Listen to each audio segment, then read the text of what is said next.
One of the greatest honors in all of professional wrestling is being able to say that you've been a world champion in two separate companies. And for the modern era, as far as many fans are concerned, the two biggest companies to be proud of would be WWE and WCW. But surprisingly, there aren't too many wrestlers who can make this claim to fame. How many are there? Well, that's the subject of this episode, because today...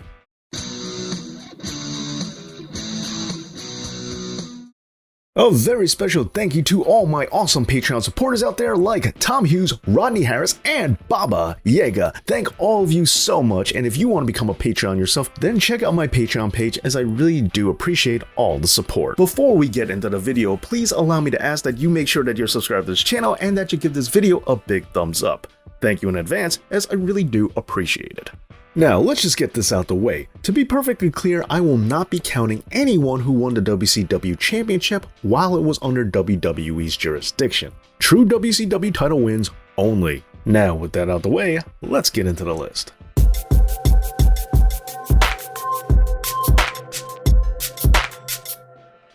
We start things off with Ric Flair, who first won the WCW World Heavyweight Championship on January 11th, 1991 in East Rutherford, New Jersey, defeating Sting. However, this win is recognized by WWE as still being the NWA title, as the WCW did inherit their World Championship from the NWA and was still using the same physical belt. But if you prefer, on December 27th, 1993 at WCW Starrcade in North Carolina, after defeating Big Van Vader, Ric Flair undoubtedly won the WCW title, as this win was done after the conclusive separation from the NWA. Now, in between these two title reigns, the Nature Boy did make a stop in the World Wrestling Federation, where he first won the WWF World title after winning the 1992 Royal Rumble in Albany, New York. Now, you might feel like 1991 is a little late for Ric Flair to be winning a world title, and you would be right, but we're gonna be getting more into that a little bit later on.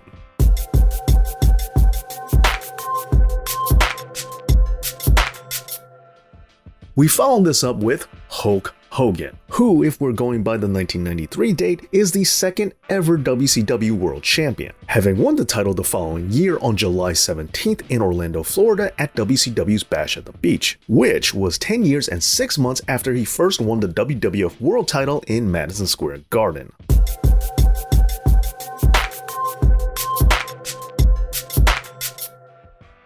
Next up, we have Macho Man Randy Savage. He first became WWF World Champion on March 27th after winning the WrestleMania tournament in Atlantic City. He would then become WCW Champion for the first time by winning the first ever World War III in Norfolk, Virginia on November 26, 1995. Pretty interesting that Savage would win both belts for the first time after they've been vacated.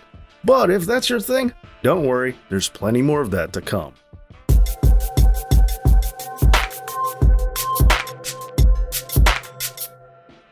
Surprisingly, also on November 26, Kevin Nash would first win the WWF World title in New York City, New York, by defeating Bob Backlund in just a mere 8 seconds, who had won the belt 3 days earlier off of Bret Hart at Survivor Series. Nash would follow this up by becoming the WCW World Champion at Starrcade 1998 in Washington, D.C. by ending Goldberg's famous undefeated streak.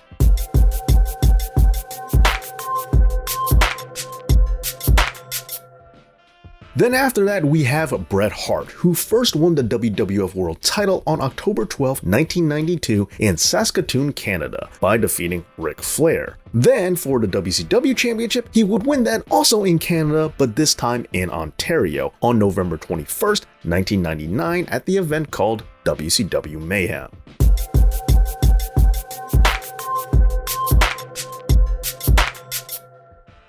After this, we have Sid Vicious, who won the WWF World title at Survivor Series November 17, 1996 by defeating Shawn Michaels, also in NYC. Then, on January 17, 2000, WCW vacated their title, which is just something they were doing on a regular basis at the time. Why? Well, we will be getting into that more in just a little bit.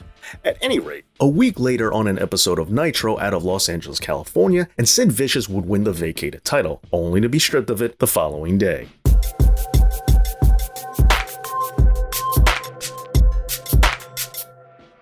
And then lastly on this official list, we have The Giant, aka The Big Show, who won the title yet again at Survivor Series, but this time it was 1999 and it was in Detroit, Michigan. He won it after defeating Triple H and The Rock in a triple threat, which was also on the same night that Stone Cold Steve Austin was kayfabe hit by a car. Prior to this, he would become the WCW World Champion at Halloween Havoc, which took place on October 29th, 1995, and surprisingly, also in Detroit. However, a week after that, he would be stripped of the title and the belt would be put up for grabs at the World War III, which Randy Savage won. So how do you like that? Now, if it still feels like I left a few names out, that's because there are a few other caveats to consider, namely WWE's world title, the big gold belt, which ironically was WCW's old world title. If we're gonna count this distinction as two separate championships, then there are a few other names to consider, namely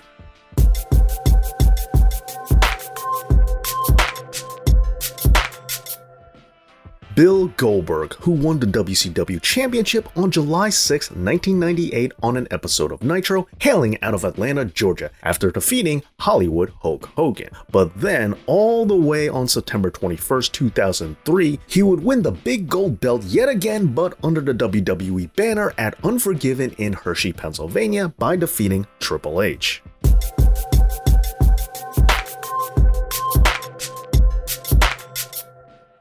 Then the next person to join this exclusive club would be none other than Chris Benoit, who won the title at WrestleMania 20 in New York City, New York. He had already won the WCW title on January 16th in the year 2000 at the event called Sold Out, which was vacated the next day when Chris Benoit and the rest of the Radicals showed up on WWE television. Now, because of this, WCW did not recognize Benoit's win. Vince McMahon, on the other hand, after acquiring WCW, did acknowledge Benoit as a former WCW champion.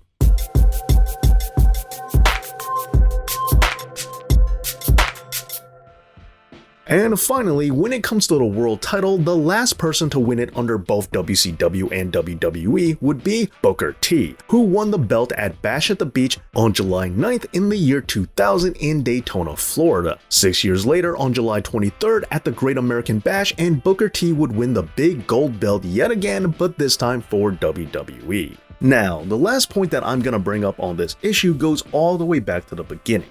Because if we are to count the NWA World title as the WCW World title, then there are a few other former NWA World Champions that we should consider for this list.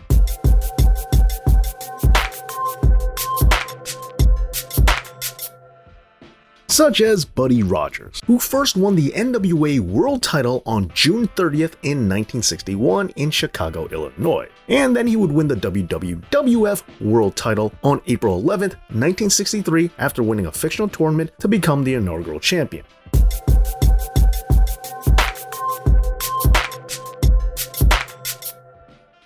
Following this, about a month later, the next WWF World Champion would be Bruno Sammartino, who won the belt on May 17th in 1963. Now, prior to this, he would win the NWA World title in August of 1962 in Toronto, Canada, also off of Buddy Rogers, but he would refuse to accept it because Rogers was wrestling injured. Now, the NWA never acknowledged this win, but if you personally decide to count this, then technically Bruno has won both titles.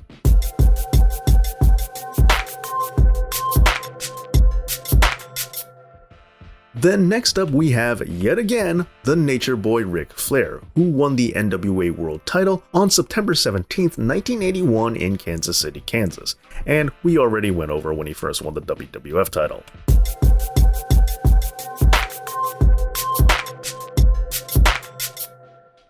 Then after this we have Christian Cage, who on February 12, 2006 won the NWA World title in Orlando, Florida at the TNA event Against All Odds. He would follow this up by winning WWE's big gold belt on May 1st, 2011 at Extreme Rules in Tampa, Florida, which he won in a ladder match against Alberto Del Rio after the belt had been vacated following Edge's retirement.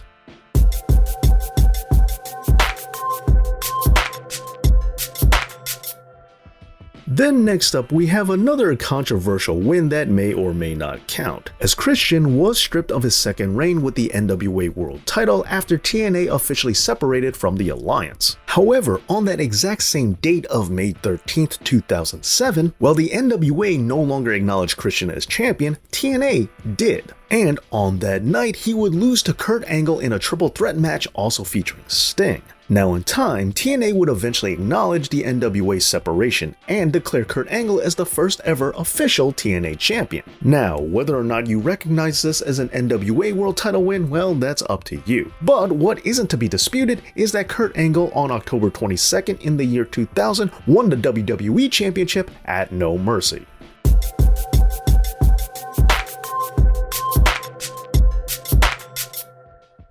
And lastly, we have something else that can't be denied, the phenomenal AJ Styles, who won the NWA Championship on June 11th, 2003 in Nashville, Tennessee. 13 years later, he would win the WWE Championship on September 11th, 2016 in Richmond, Virginia at WWE Backlash.